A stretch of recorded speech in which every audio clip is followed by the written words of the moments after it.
What's going on, my pretty panthers? It's your huggable hipster here, and we are doing a video that was actually requested by a few of you, including a friend of mine, Peter Turner, my friend Andrew, just a few other people. Like, oh gosh, I think my friend Bailey even requested it at one point last year to do a video like this. But yeah, I'm going to be doing a video talking about how to deal with insomnia and how to work with it and just use it to your advantage, because I remember being like a little kid having insomnia and I would just not like it. I would just want to sleep. I would just want to be like, Mom, put me to sleep. I just want to sleep.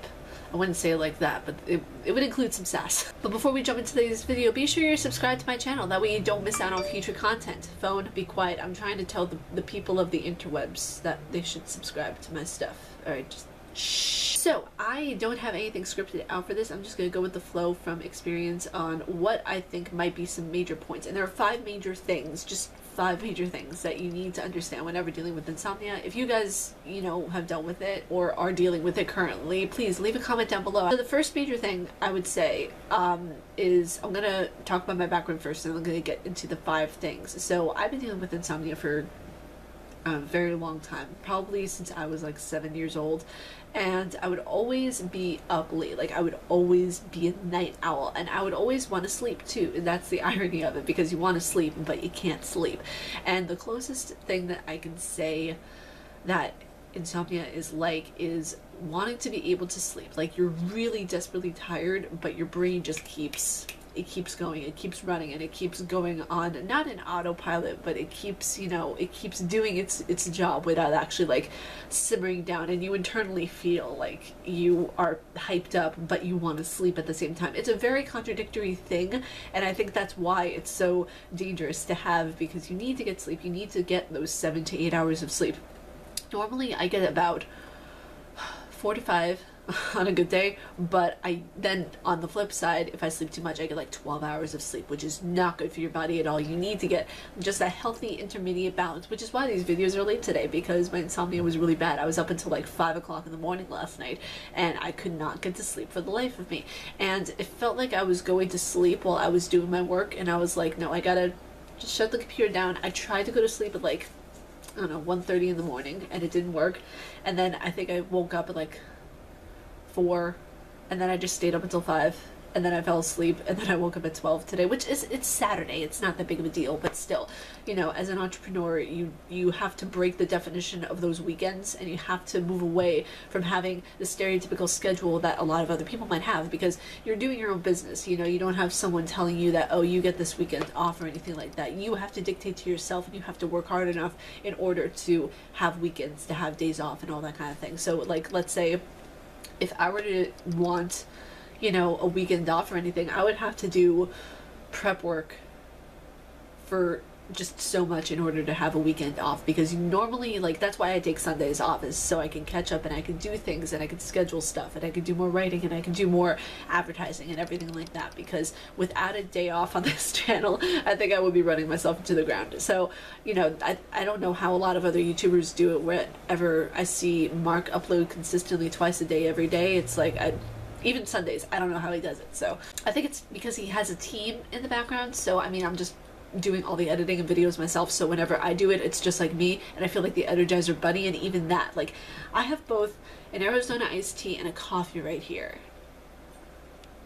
Help, I've fallen, I can't get up. So back to the topic at hand, because I tend to get on a tangent. The first thing that is on the list for things I would recommend for insomnia is, if you can force yourself to get up early after you have been awake in ungodly hours of the night, then do so. Because let's say you have been awake from 12 in the afternoon to 5 o'clock in the morning. Set an alarm for yourself for 6:45 or 7, and when that alarm goes off, you have to get up. I'm not preaching here, because I know I still need to practice this, but it makes it so that you are excruciatingly tired by, let's say, 5 p.m. You go to sleep, let's say you wake up at 2, get up at 2, There's no harm in getting that sleep and having that wonky schedule. You just need to repair your sleep schedule. You need to repair, that cycle to get yourself back into a good homeostasis, is what I always say. Because whenever I was younger, I was on like like just a lot of medication for asthma, eczema, all that kind of stuff.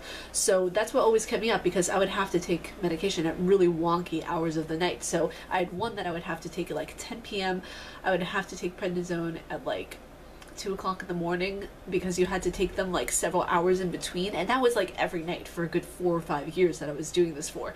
So it was hectic, but it's something that I don't even do anymore. I don't even take medication for anything anymore. So, but you still get into that mental habit, and you still have that. So that's why I think that's where the insomnia comes from, besides being genetic and everything like that, because I get it from my dad and he's always a night owl. Like, he works nights. That's his routine. He'll be working, I think, from 8 p.m. because he goes after bed, he'll go to sleep for like 2 hours, and then he will get up. I think we have dinner at 4.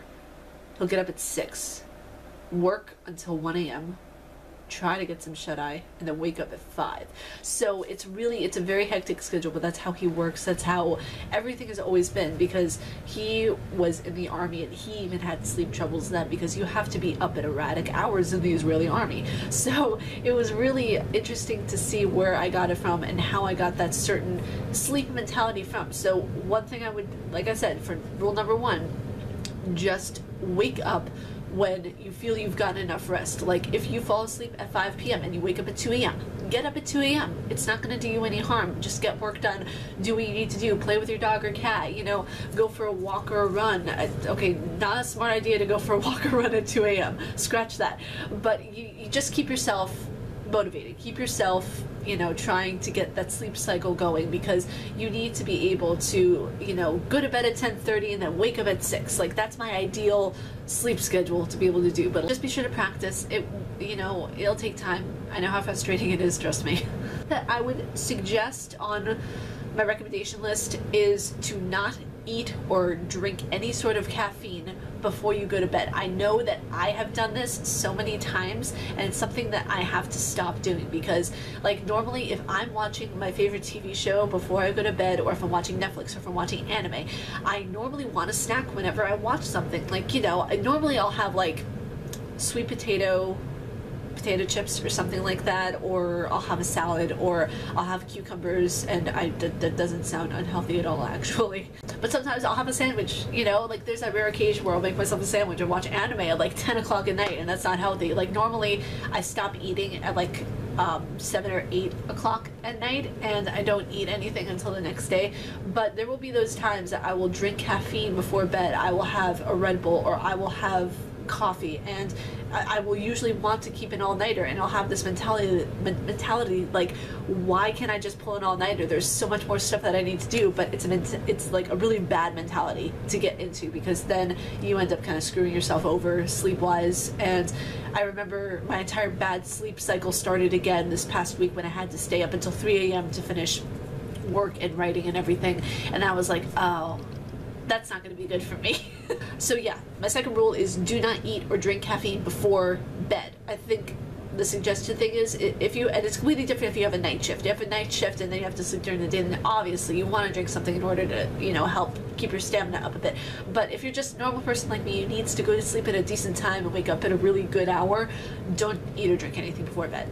The third thing I would recommend is listen to music or ASMR before you go to sleep. For me, ASMR has helped so much. Like, I'll just usually listen to ASMR, and I'll listen to music. And if you guys don't know what ASMR is, it's autonomous sensory meridian response. It's basically characterized like a tingling sensation that you get in the back of your head, or your arms, or even your legs, because like most ASMR videos are tapping, scratching, you know, fast tapping or fast scratching. Like, it's really interesting, and a lot of people think of it as a taboo subject, because a lot of people think it's sexual and all that kind of stuff, which it's not. And it's really kind of like sleep therapy in a way, because for me, I think it's one of the best things that has helped me get to sleep. Like last night, I wouldn't actually been able to fall asleep if I weren't listening to one of my favorite ASMR artists, Paul Mo, she's a Korean ASMR artist who is really awesome. She's really adorable. There's also another one who I listen to. I listen to Gibby ASMR, or Gibby, I think it's pronounced. I don't know how to pronounce her username. but she's really awesome. She's into like a lot of the anime and gaming and everything, and that's what first attracted me to her, was her, I think, gaming store role play, and I was like, that's really, really cool. Another one who's really good is Karuna Satori. She is by far one of my favorite ASM artists ever. She's just so real and just so extraordinarily helpful whenever she does like a role play or anything like that, because sometimes I'll get more immersed into the role play and not end up sleeping, but a lot of the time her tapping and her mouth sounds and whatever she does just helps me fall asleep. And that's one thing, like, don't be afraid to go visit ASM artists, because their channels are supposed to help people get tingles and get to sleep. Like, it's not an uncommon thing. That's basically what sleep therapy is. It's helping another person get to sleep easier, whether it's music therapy or sleep therapy, you know, it's helping another person.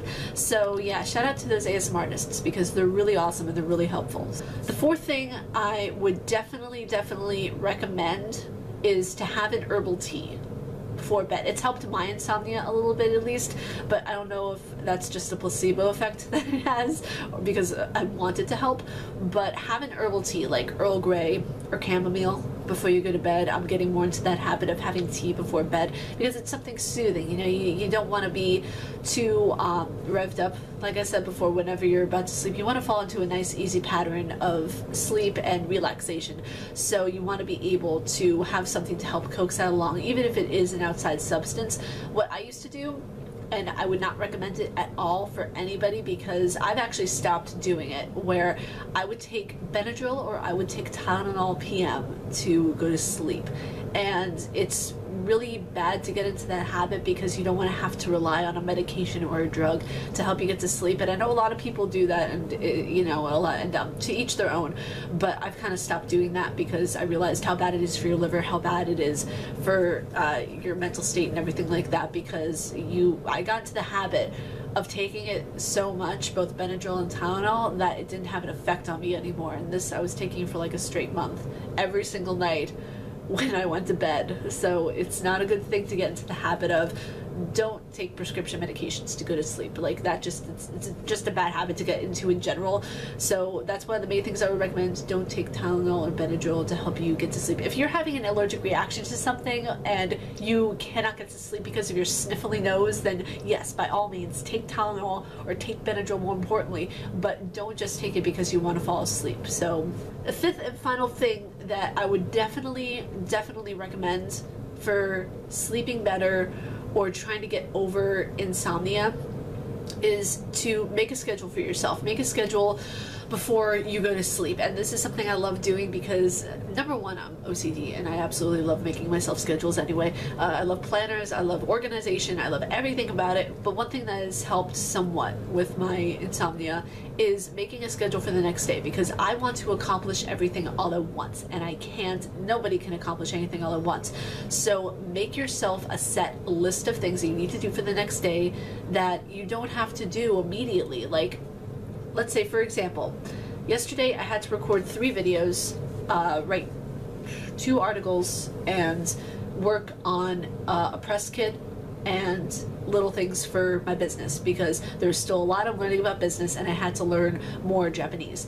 So there are a lot of things that I didn't get done that I pushed off to today, and that's where you make yourself a list. Well, okay, the next day I'll get done another article that I didn't get done the previous day, or get done the Japanese that you didn't get to that day. Like, there's a lot of stuff that factors into it, because normally my typical day is writing articles, doing recording for videos, learning Japanese, and starting more accounting and starting more business taking, because there's a lot of things you don't know that go on behind the scenes where I'm trying to build a business for Huggable Hipster Corporations.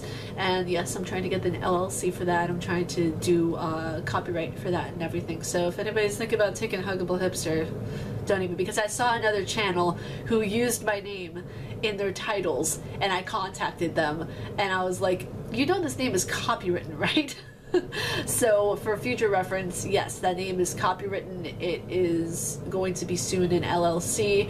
So yeah, there are a lot of channels that I've had to talk to about that. So Yeah, just make yourself a goal, make yourself visual guidelines that you can do for the next day, because doing everything all at once, I know it might seem like you want to get that energy up, you want to get everything going, but it's not healthy and it's not going to be productive for you. Because if you do something that you really want to get done but it's half-assed and it's only because you're getting tired, it's not going to be effective anyway. You're not going to get the work done that you want to anyway, because I know for a fact I've tried to do many papers in college while being sleep deprived and not getting any sleep at all. Like, I went 3 days without going and getting sleep, and that was during my senior year, so it's not a good thing. And I think that was also my freshman year too.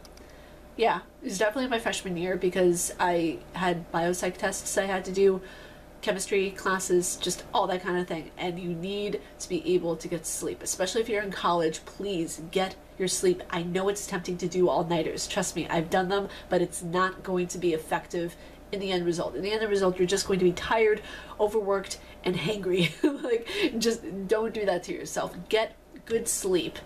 And I know I'm one to preach because I'm the one who has insomnia, but you really honestly have to take into consideration your body, your mind, and how you're feeding yourself, because how you're feeding yourself takes into account a lot of things. Like, that's why I don't eat as much red meat. Like, I'll still eat it, but I don't eat it, like, consume it a lot. Like, I have more aspects of a vegetarian diet than I really do a meat eater diet, because I guess you could technically call it proletarian, because I technically only eat a lot of chicken. I don't eat a lot of red meat. If it's being served in my household, yes, I will have red meat, but I don't choose to have it on a daily basis. I'd like to point out is how to deal with insomnia when you've tried all your avenues, nothing is working, and you're just staying up, staring at the ceiling, asking the big man above, why? I've done that several nights this week. So what you want to do at that point is just to stay up. You cannot force yourself to sleep. If you force yourself to sleep, it's just going to make things worse, and you're just going to make yourself more anxiety prone, and you're just going to rev yourself up more. It's no point in doing that. So if you feel wide awake enough to do work, to do anything at all, do it, because you're not going to get to sleep anyway, so you might as well do some writing, read a book, you know, talk with your family, you know, just do stuff that you would do during the day anyway, and just keep up that kind of routine. Even though it's unhealthy, I understand it, and I understand the wanting to get to sleep but not being able to sleep at all. And it's not being able to get to sleep is extremely frustrating, and my heart goes out to you guys, because it's not something that nobody chooses to have insomnia, nobody at all. So whenever, you know, you are in that predicament of you've tried everything and you really want to go to sleep but you can't, just stay up and do an activity that you normally would do during the day, like I said, and until you find yourself getting sleepy. I can't imagine what it'll be like when I travel to another country and there will be jet lag involved. That'll definitely be interesting.